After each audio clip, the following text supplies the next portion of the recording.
Assalamualaikum warahmatullahi wabarakatuh. Kami dari kelompok 12 akan mempresentasikan hasil kerja kelompok kami, yaitu tentang Information dan Restitution, Management Information System, Accounting Information, Evaluating Financial Statement. Next. Kami dari kelompok 12 beranggotakan saya sendiri, Alita Dian Kartikasari, ada Naufal Arif Firdausi, ada Afifah Lavarina Panjaring Tias, ada Tarisa Cahya Kamila Mulani, dan Muhammad Tri Alfian Rifai. Dan selanjutnya akan disampaikan oleh rekan saya. Silakan.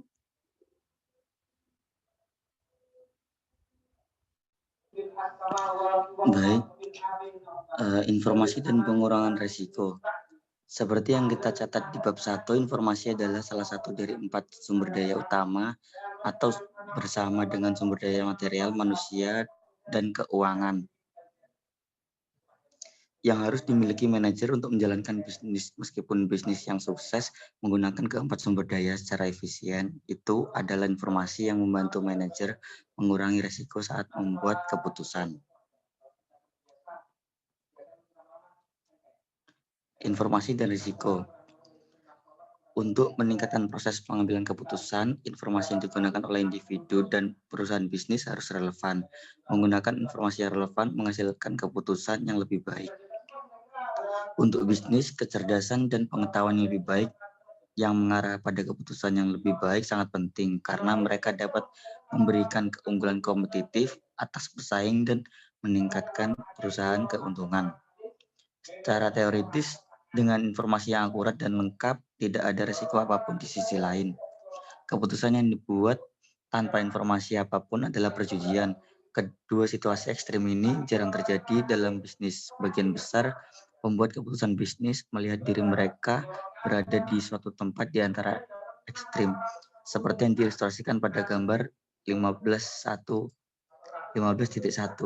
Ketika jumlah informasi yang tersedia tinggi, risiko lebih kecil. Ketika jumlah informasi yang tersedia rendah, maka ada lebih banyak risiko.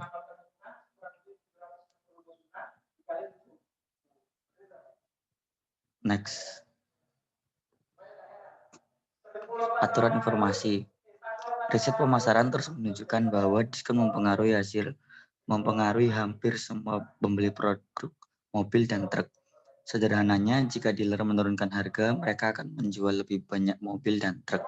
Hubungan antara perilaku pembeli dan harga dapat dianggap sebagai aturan informasi yang biasanya akan memandu manajer pemasaran dengan benar. Aturan informasi muncul ketika penelitian mengkonfirmasi hasil yang sama setiap kali ia mempelajari keadaan yang sama atau serupa. Karena volume informasi yang mereka terima tiap hari dan kebutuhan mereka untuk membuat keputusan setiap hari, pebisnis mencoba mengumpulkan aturan informasi untuk mempersingkat waktu yang mereka habiskan untuk menganalisis pilihan. Aturan informasi adalah penyederhanaan yang hebat bagi semua pembuat keputusan. Next. Perbedaan antara data dan informasi. Banyak orang menggunakan istilah tersebut dalam informasi secara bergantian, tetapi keduanya berbeda dalam hal yang penting. Data adalah deskripsi numerik atau verbal yang biasanya dihasilkan dari beberapa jenis pengukuran. Tingkat gaji Anda saat ini, jumlah laba setelah pajak tahun lalu untuk Google, dan harga eceran komputer Dell saat ini, semuanya adalah data. Kebanyakan orang menganggap data sebagai numerik saja, tetapi bisa juga non-numerik. Deskripsi tentang individu sebagai orang tinggi, atletis dengan rambut pendek gelap, pasti akan memenuhi syarat sebagai data. Informasi adalah data yang disajikan dalam bentuk yang berguna untuk tujuan tertentu. Misalnya, Container Store mendapatkan reputasi sebagai salah satu perusahaan terbaik di negara ini. Ia juga memiliki riwayat membayar karyawan perempuan dan laki-laki dengan jumlah yang sama ketika bahwa karyawan menerima gaji yang sama untuk pekerjaan yang sama. Sekarang anggaplah manajer menggunakan komputer untuk membuat grafik upah rata-rata yang dibayarkan kepada pria dan wanita. Hasilnya adalah informasi karena manajer dapat menggunakannya untuk membandingkan upah yang dibayarkan kepada laki-laki dengan yang dibayarkan kepada perempuan selama setahun terakhir. Next. Manajemen pengetahuan. Perusahaan rata-rata menyimpan banyak data yang dapat diubah menjadi informasi.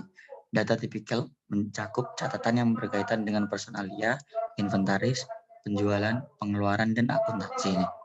Seringkali setiap jenis data disimpan di masing-masing departemen dalam suatu organisasi. Namun, data tersebut dapat digunakan lebih efektif jika diatur ke dalam database. Sebuah database adalah kumpulan data dan informasi tunggal yang disimpan di suatu tempat yang dapat digunakan oleh orang-orang di seluruh organisasi untuk membuat keputusan. Meskipun database itu penting, cara data dan informasi digunakan bahkan lebih penting dan lebih berharga bagi perusahaan. Akibatnya, pakar informasi manajemen kini menggunakan istilah tersebut, manajemen pengetahuan atau KM, untuk menjelaskan prosedur perusahaan untuk menghasilkan, menggunakan, dan berbagi data dan informasi penting. Next. Yang pertama, membuat keputusan cerdas. Bagaimana manajer dan karyawan memilah informasi yang relevan dan berguna dari spam, junk mail, dan data yang tidak berguna. Saat ini, aplikasi perangkat lunak yang berbeda sebenarnya dapat membantu meningkatkan dan mempercepat proses pengambilan keputusan untuk orang-orang di berbagai tingkat dalam suatu organisasi. Next.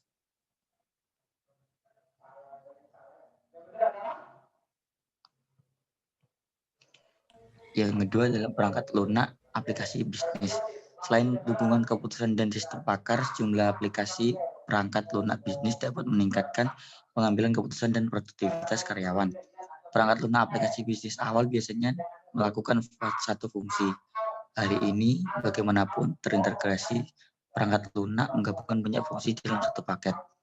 Paket terintegrasi memungkinkan penautan teks, data numerik, grafik, foto, dan bahkan klip audiovisual dengan mudah. Laporan bisnis yang disiapkan menggunakan Pocket Microsoft Office, misalnya, dapat menyertakan semua komponen ini. Dari sudut pandang karir, Anda harus menyadari bahwa pemberi kerja akan menganggap bahwa Anda memiliki atau akan memiliki. Setelah pelatihan, kenyamanan kerja tingkat tinggi dengan beberapa aplikasi perangkat lunak yang dijelaskan dalam tabel 15D1. Next. Selanjutnya akan disampaikan oleh rekan saya. Silakan Afifah.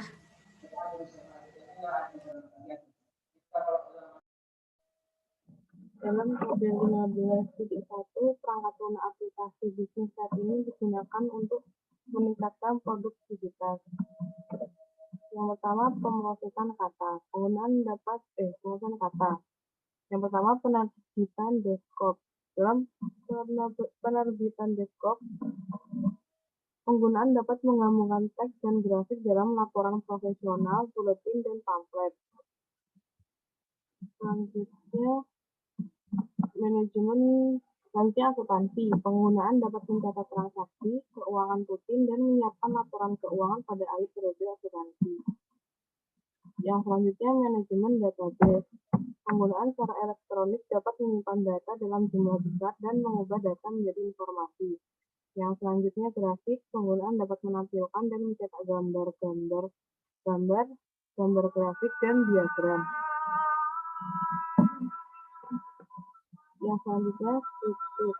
Penggunaan dapat mengatur data numerik ke dalam sisi baris dan kolom.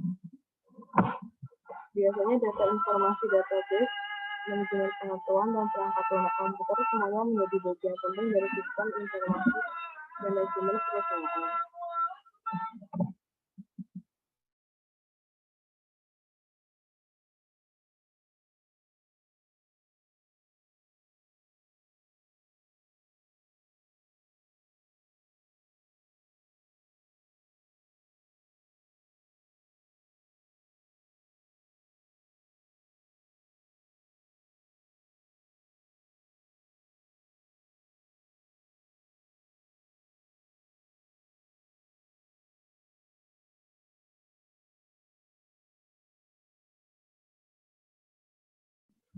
Yang selanjutnya, sistem informasi manajemen.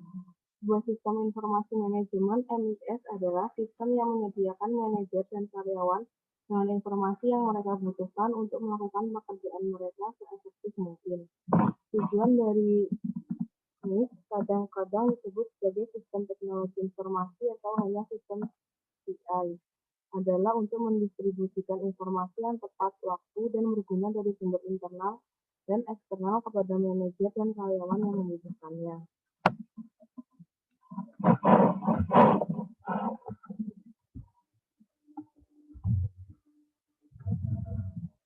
Persyaratan informasi perusahaan.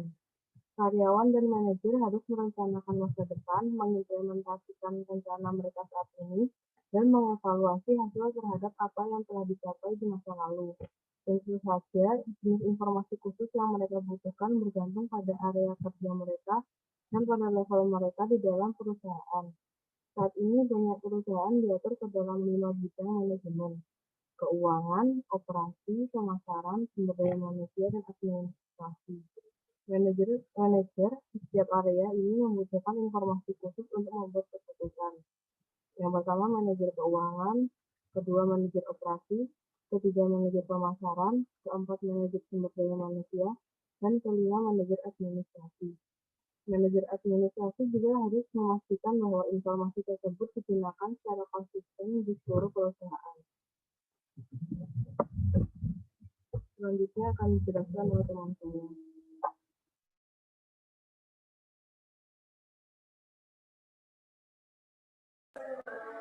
Baik, di sini saya akan menjelaskan tentang biaya dan batasan sistem. Biasanya karyawan, manajer, dan eksekutif memiliki terlalu banyak informasi. Jawabannya iya. Yang benar adalah bahwa setiap kelompok membutuhkan informasi relevan yang membantu mereka membuat keputusan yang lebih baik. Namun, terlalu banyak informasi dapat menyebabkan kelebihan informasi. Masalah lain yang terkait dengan kelebihan informasi adalah jumlah informasi yang tidak berharga, email sampah, dan iklan yang berkontribusi pada kelebihan informasi. Sayangnya, ada banyak penyalahgunaan teknologi informasi yang tidak melakukan apa-apa selain merampok waktu karyawan yang dapat dikhususkan untuk kegiatan yang lebih produktif. Selain produktivitas, karyawan yang lebih rendah, biaya komputer, perangkat lunak, dan peralatan terkait dapat sangat mengejutkan. Next.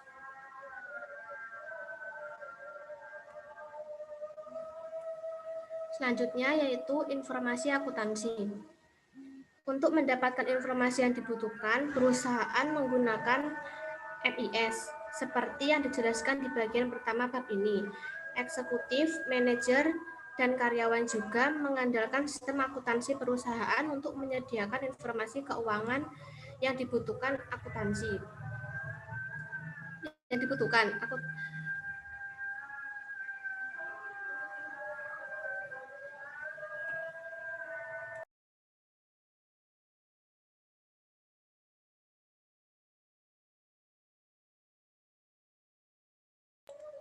Akuntansi adalah proses mengumpulkan, menganalisis, dan melaporkan informasi keuangan secara sistematis.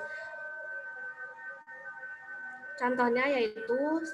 Apakah pendapatan penjualan Coca-Cola meningkat tahun ini? Yang kedua, berapa banyak pajak penghasilan federal yang dibayar Walmart tahun lalu? 3. Berapa banyak uang tunai yang dimiliki Google yang dapat digunakan untuk mengakuisisi perusahaan bisnis lain dan membayar utangnya. Dalam setiap kasus, akuntan perusahaan dan sistem akuntannya memberikan jawaban atas pertanyaan ini dan banyak lainnya. Meskipun informasi akuntansi dapat digunakan untuk menjawab pernyataan tentang apa yang telah terjadi di masa lalu, informasi akuntansi juga dapat digunakan untuk membantu membuat keputusan tentang masa depan. Next.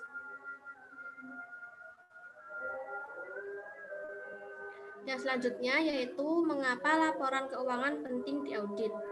Sebuah audit adalah pemeriksaan atas laporan keuangan perusahaan dan praktik akuntansi yang menghasilkannya. Tujuan audit adalah untuk memastikan bahwa laporan keuangan perusahaan telah disusun sesuai dengan prinsip akuntansi yang diterima secara umum, yaitu GAAP. GAAP telah dikembangkan untuk memberikan seperangkat pedoman dan praktik yang diterima untuk perusahaan AS yang melaporkan informasi keuangan dan profesi akuntansi. Pada saat publikasi, Dewan Standar Akuntansi Keuangan (FASB) yang menetapkan dan meningkatkan standar akuntansi. Next. Selanjutnya yaitu penipuan akuntansi, perilaku etis, dan reformasi. Pertanyaan, apa kesamaan yang dimiliki perusahaan-perusahaan berikut? Yaitu ada Enron, Energi dan Utilitas, Lehman Brothers, perusahaan jasa keuangan Wall Street, Madoff Investment Securities, yaitu firma investasi Wall Street. Perusahaan-perusahaan yang terdaftar di atas mewakili 3 skandal akuntansi terbesar dalam sejarah. 2. Baik Enron dan Lehman Brothers menggunakan semua jenis metode akuntansi ilegal dan tidak etis untuk meningkatkan keuntungan. Saat ketahuan, kedua perusahaan tersebut mengajukan pilot. Next. Berbagai jenis akuntansi. Akuntansi keuangan. Di samping itu, menghasilkan laporan keuangan dan laporan untuk orang yang tertarik di luar organisasi. Biasanya, pemegang saham, analis keuangan, bankir, pemberi pinjaman, pemasok, lembaga pemerintah, dan kelompok berkepentingan lainnya menggunakan informasi yang disediakan oleh akuntansi keuangan untuk menentukan seberapa baik perusahaan bisnis telah mencapai tujuannya. Selain akuntansi manajerial dan keuangan, area akuntansi khusus tambahan meliputi 1. Akuntansi biaya, yaitu menentukan biaya produksi produk atau jasa tertentu. Yang kedua yaitu akuntansi pajak, merencanakan strategi pajak dan menyiapkan pengembalian pajak untuk perusahaan atau individu. Yang ketiga yaitu akuntansi pemerintah, memberikan dasar jasa akuntansi untuk memastikan bahwa pendapatan pajak dikumpulkan dan digunakan untuk memenuhi tujuan badan-badan negeri bagian lokal dan federal. Yang keempat yaitu akuntansi nirlaba, yaitu membantu organisasi nirlaba untuk mempertanggungjawabkan semua sumbangan dan pengeluaran. Yang selanjutnya akan disampaikan oleh teman saya. Silakan. Karir di bidang akuntansi. Akuntansi bisa menjadi karir yang menyenangkan dan bermanfaat. Untuk menjadi sukses di industri akuntansi, karyawan harus memiliki rasa bertanggung jawab, jujur dan etis, memiliki latar belakang yang kuat dalam manajemen keuangan, mengetahui cara menggunakan komputer dan perangkat lunak untuk mengolah data menjadi informasi akuntansi, dan dapat berkomunikasi dengan orang yang membutuhkan informasi akuntansi. Menurut buku pegangan Outlook Pekerjaan diterbitkan oleh Departemen Tenaga Kerja, peluang kerja bagi